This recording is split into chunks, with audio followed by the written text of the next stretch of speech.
Hello, fellow YouTubers. LegoWC Stop Motioner here. Welcome to viewers new and old. And it has been way too long since I reviewed an animated figure. So why not? This one I've been sitting on since like January. I've got a fair number of animated figures I've been sitting on for a while. So we'll take a look at animated Waspinator. This is one I've been wanting to get for a little while, and finally I saw him going for a decent price, so I decided to get him. And he's a pretty decent little figure. Not like among my favorites from the animated line, but still pretty good. This line is fairly consistent, which is something I really love about it. So Wasp Mode, I mean, it's creepy. If you don't know, I'm kind of scared of wasps. So yeah, I definitely say this thing succeeds in the kind of creepy factor. Now, he's not really one for posability. Like, you can move the back stinger section here, but just the legs. I mean, you got the articulation there. It's just, I don't know what you're really going to do with it, to be honest. You do have some movement in the head. The main feature is the wings are purple, which is cool. That's not the main feature, just something I thought I should mention. But there's this little lever back here and they can flap. So that's kind of a neat feature. Nothing amazing, but it gets the job done. In comparison, of course, here he is with this fellow Predacon. It's a shame we couldn't have gotten more Beast Wars characters and animated, but I guess it's nice that we at least got these two. Now, coloration and sculpt work are all there. He's got the kind of hexagons in his wings. He's got the black stripes with yellow and green. Decepticon sticker was applied to him. He's got the purple eyes, which look pretty creepy. Yeah, overall, decent sculpt. Really nice sculpt work and paint work. Not a lot of posability, but I just don't see what you'd really want to do with it. Like super dynamic poses. Yeah, that looks kind of like he got squashed or something. So, hate to kind of be so brief with the Wasp Mode, but I just don't really have as much to say. So, let's go on and get on to the transformation. And as with most animated figures, and just especially for being something based on a Beast Wars character, transformation is pretty straightforward. You just fold this section down, you fold the feet down. You just come right here, you can fold these out to the side, and then just go ahead and get the arms straightened down, and there's just a tab and a slot here, and then a tab and a slot here. You just go ahead and connect them together. There's also some pegs that just snap the hands together. Just go ahead and straighten that all out. Hold this down. Do the same on this side. Go ahead and fold this down, just free up the robot head. You can fold this down, fold the neck back, collapse the chest, just get them all straightened out. And there you have Waspinator in his robot mode. Now, robot mode is definitely my favorite part of this figure. First off, that head sculpt really looks like the character from the show. He's got purple light piping, because light piping just seems to be kind of a staple for Waspinator figures. And he's got these extra arms right here. Of course, he's got his stinger on the back.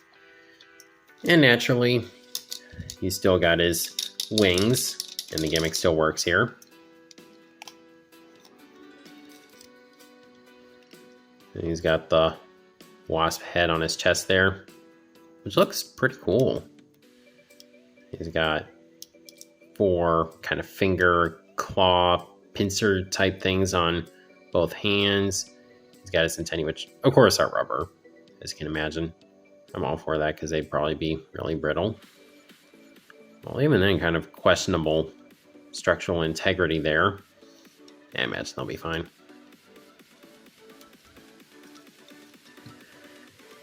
Now, he looks really good on his own. However, yeah,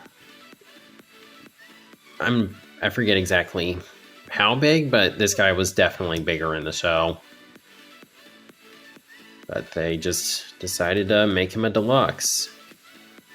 But given that he had such a brief appearance, I guess we're pretty lucky that he even got a figure at all. It's a shame that that fugitive Waspinator never came out, but this is the form people will care about more, obviously. But yeah, there he is with Black Arachnia. And the articulation on this guy is also pretty good. The head is on a ball joint, can look up and down way more than most modern Transformers can. Can do side to side, can look right and left. Just move this neck joint around. His shoulders are on ball joints. They can do a full 360. They have the type of design that I don't really like too much, where the shoulder goes up more closer to the neck, and I really don't like that normally, but given that this figure came out in 2008, I'll let it slide. And then because of the transformation, he kind of has a forward butterfly joint. Not a whole lot you can do with it, but I guess that's cool. You get a, I guess, shoulder, lower shoulder, upper bicep rotation. I guess if you want to count it as that. His elbows can go a little bit over 90, which is nice. And you have these extra arms, which you get some movement out of. You get a ball joint right here, and then a hinge joint for the elbow. Now, because of the transformation, you get an ab crunch, which is pretty cool. His legs are on ball joints. They can go forward that far.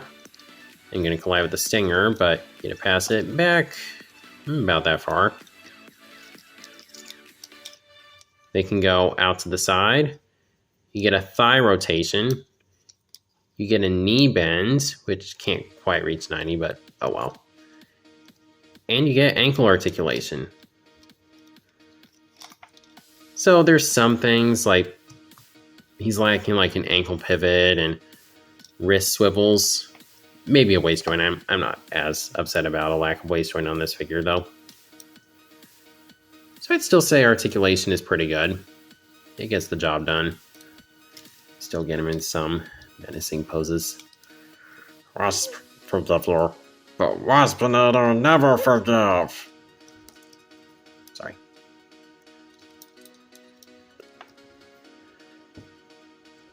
Okay, so let's see. I covered the Wasp mode, the transformation, the robot mode, comparisons, articulation. I think that about does it for this figure. So I'll go ahead and stick him on the display. Alright, so there's Waspinator with my animated Decepticon shelf. And this shelf is pretty much almost complete. At least from the original animated line, I pretty much just need Blackout and Electrostatic Soundwave. However, there's definitely potential for them to do more Decepticons from the animated cast in the Legacy line. And I'm all for that. Definitely give us the rest of Team Char and give us more secrets like a Slipstream, Hasbro. Please, we've been wanting a Slipstream for a while. Just give us one. Not one from the Cyberverse line because that's poorly articulated. There's tons of potential there, and if they do end up making some Decepticons from this show, I'm all for it. So, overall, do I recommend this figure? Yeah, I pretty much always recommend animated figures. I would say he's not a standout from the line, but he does what he's supposed to do. Like, the Wasp mode isn't really anything amazing, but it gets the job done. Same for the transformation. Nothing amazing, but nothing awful. Robot mode is definitely the best part. I really like the sculpt work, the paint, decent posability. I do wish he was a little bit bigger, like maybe a smaller Voyager or a bigger Deluxe. But given that this design had such a brief appearance in the show, I'm just glad we got a figure of him at all. Now, this figure can be a little pricey. I've noticed an increase in prices for animated figures recently, probably because Hasbro's finally giving it the love it deserves. But if you are able to get him for a decent price, I definitely recommend him, but don't pay too much. I forget how much I paid for him. Was it like maybe 30? I think. That I don't really regret, but too much more than that is a bit over the top. Of course, that's just what I think of the figure. As always, please be sure to comment down below what you think of the figure. And if you like this video, please be sure to like, comment, share, subscribe, and God bless.